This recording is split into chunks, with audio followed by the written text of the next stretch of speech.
Hi అండి.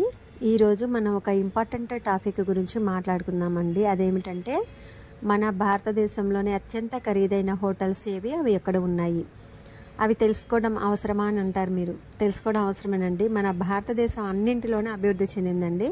విదేశాలతో పోల్చుకుంటే మన దేశం ఎందులోనూ తక్కువ కాదు. అభివృద్ధి చెందింది. చరిత్ర, టెక్నాలజీస్, సంస్కృతి, సాంప్రదాయాలు అన్నీ ఉన్నాయండి మన దేశంలో. భారతదేశంలోని అందమైన ప్రదేశాలు అలాగే ప్రసిద్ధ ప్రదేశాల గురించి మీకు తెలియచేయటం అనేది నా ఉద్దేశం అండి. మనం వెళ్తామా లేదా అన్నది కాదండి, అసలు మన భారతదేశంలో ఉన్నటువంటి చారిత్రక ప్రదేశాలన్నిటి గురించి మనం తెలుసుకోవాలండి. ఈరోజు మనం మొదటగా చెప్పుకోవాల్సింది జైపూర్లోని రాంబాగ్ ప్యాలెస్ అండి. దీనిని జైపూర్ జ్యువెల్ అని కూడా పిలుస్తారు. జైపూర్ మహారాజుల నిజమైన ప్యాలెస్ నేడు హోటల్గా మారిన దాని రాజకీయ వైభవం అలాగే కొనసాగుతుందండి. ఇక్కడ ఒక రాత్రి మనం బస చేయడానికి, అంటే మెయింటెనెన్స్ అన్ని కలుపుకొని 90 నుంచి 10 లక్షల వరకు ఖర్చు అవుతుందండి. అంటే మనం యూజ్ చేసుకునే విధానాన్ని బట్టి అండి. ఒక హోటల్లో ఉంటామంటే ఓన్లీ నిద్ర ఒకటే కాదు కదండి, ఫుడ్ అని, బట్టలని, అవన్నీ.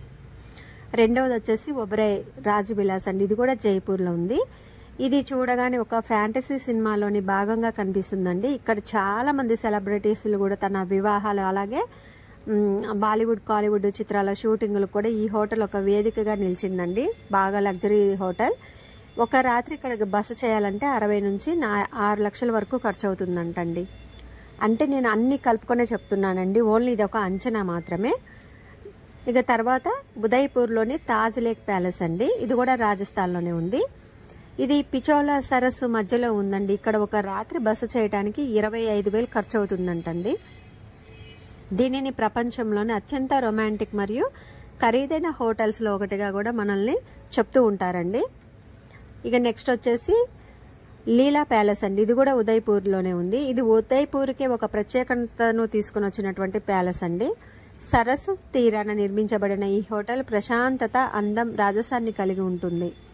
ఒక రాత్రి ఇక్కడ బస చేయాలంటే 70 నుంచి 90 వేల వరకు ఖర్చు అవుతుంది. వివాహాలు, హనీమూన్స్, షూటింగ్ల కోసం ఈ ప్రదేశం అత్యంత ప్రాచుర్యం పొందిందండి. ఇప్పుడు మనం చెప్పుకున్న అన్నీ కూడా విఐపీలకు సంబంధించిందండి. అంటే సామాన్య ప్రజలకు అందుబాటులో ఉండవు.